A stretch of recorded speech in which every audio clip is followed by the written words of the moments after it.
শপথটা হয়ে গেল। শপথ তো কয়েকটা হয়েছে। একটা প্রথমে এমপিদের শপথ, আরেকটা হলো সংবিধান সংস্কার পরিষদের শপথ, আরেকটা হলো ক্যাবিনেটের শপথ, মানে মন্ত্রী প্রতিমন্ত্রীদের শপথ। এবং বিএনপির এমপিরা বলেছে যে আমরা এই শপথটা নিতে পারি না, আমরা কেবল সেই শপথগুলি নিতে পারি যে শপথগুলো আমাদের সংবিধানে আছে।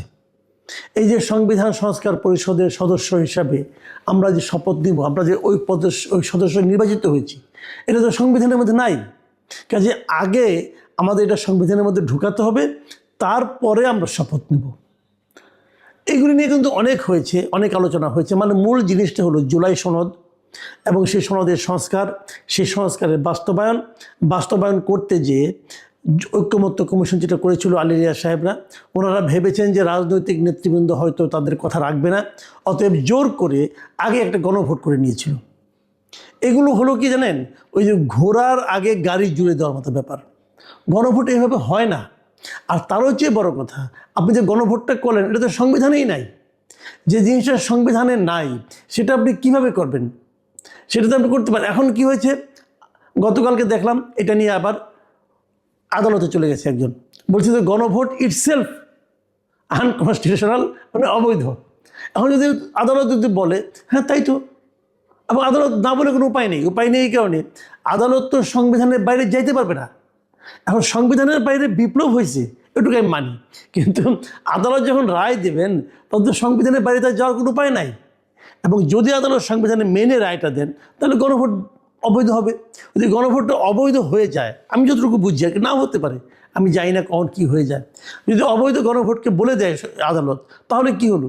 তাহলে এই যে গণভোটটা হলো, এর জন্য যে ব্যয় হলো, যে পরিশ্রম হলো, এই জন্য যে বারবার আইন ভাঙা হলো, আইন ভাঙা হয়েছে কিন্তু এই আলী রিয়াজ সাহেবরা আইন ভেঙেছেন। এই গণভোটে ভোটের পক্ষে তারা ভোট চেয়েছেন এবং সরকারি কর্মকর্তা কর্মচারীদের সেই ভোট চাইতে ওনারা বাধ্য করেছেন, এবং বাধ্য করার মাধ্যমে প্রত্যেকটা সরকারি কর্মচারী কর্মকর্তাকে ওনারা আইন ভাঙার কাজে বাধ্য করেছেন। হয়েছে, বিপুল অর্থ ব্যয় হয়েছে। তো এই সবই যদি অবৈধ হয়, তাহলে অবৈধ এই কাজটা যারা উদ্যোগ নিয়ে যারা শুরু করলো, মানে প্রধান উপদেষ্টাতে একটা ভাষণ দিয়ে শুরু করছিল গণভোট হবে, তো তাদের সবাইকে তখন ক্ষতিপূরণ আদায় করা উচিত তাদের সবার কাছ থেকে। ভাই জনগণের টাকা, এটা আপনার বাপের টাকা তো না ভাই, আপনি আমাদের টাকাগুলি দিয়ে অপচয় করলেন কেন?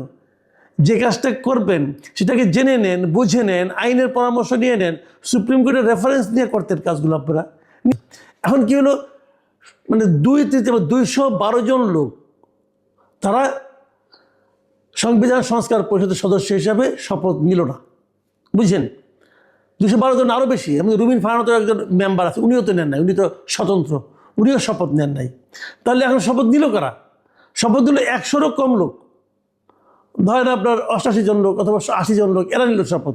তাও সবাই নেয় নাই, স্বতন্ত্ররা সম্ভবত নেয় নাই। তাহলে এই যে যারা নিল, এখন এরা নিয়ে কী করবে?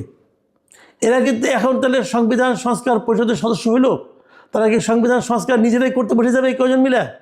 এটা হবে? তাহলে সংবিধান সংস্কার পরিষদের মেম্বার কয়জন হবে? কেউ তো বলে দেয় না কয়জন হবে।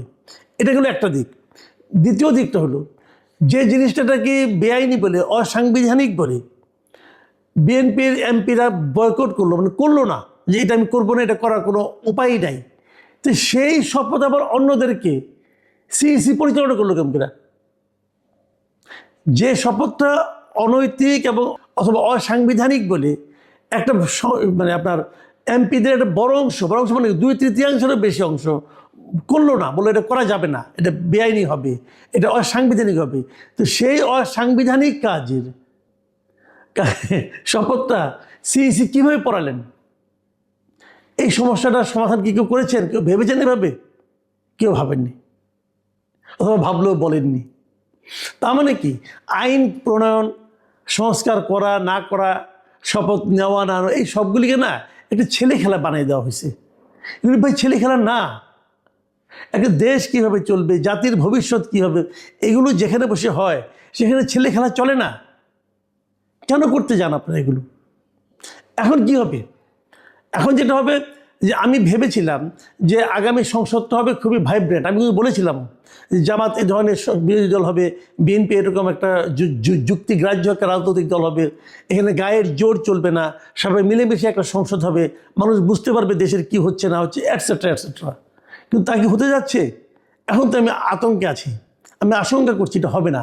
কারণ দেখেন কেন হবে না, শুরু থেকেই বিরোধ চলা আরম্ভ হয়ে গেছে। প্রথমত এই জুলাই সংস্কার নিয়ে, এই শপথ পড়ানো নিয়ে, এটা হলো একটা। বিকেলবেলা মন্ত্রীদের শপথ হলো,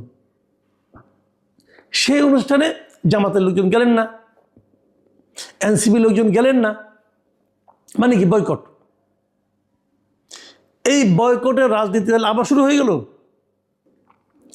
সকালে যেটা বিএনপি ভুলটা করেছে অথবা শুদ্ধ করে ওনারা মনে করছেন ভুল করেছে, আমার বিবেচনায় কিন্তু বিএনপি কোনো ভুল করেনি।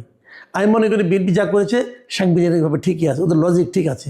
বাট জামাত এনসিপি মনে করছে বিএনপি ভুল করেছে।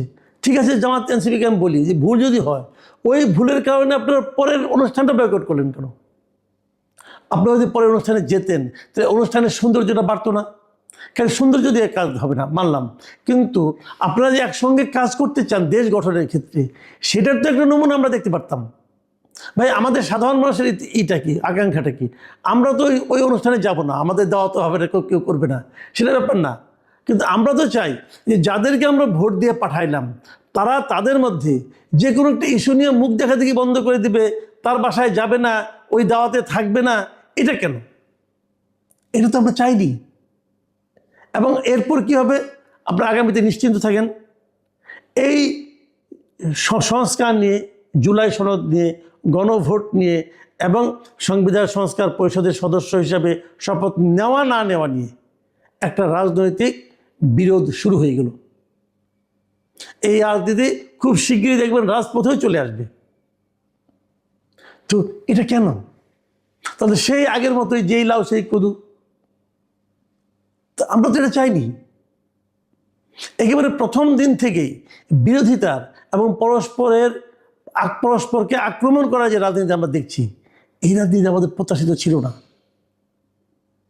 আমরা আশা করব যে আগামী দিনগুলোতে আপনারা ভেবে চিন্তে কাজ করবেন। আমরা যাদেরকে আমরা ভোট দিয়ে পাঠিয়েছি তাদের আচার আচরণ, কর্মকাণ্ড, চিন্তা ভাবনার ব্যাপারে কিন্তু আমরা আশাবাদী হতে চাই। কতটুকু হতে পারবো জানি না। প্রিয় দর্শক, এখন এ পর্যন্তই। আল্লাহ হাফেজ।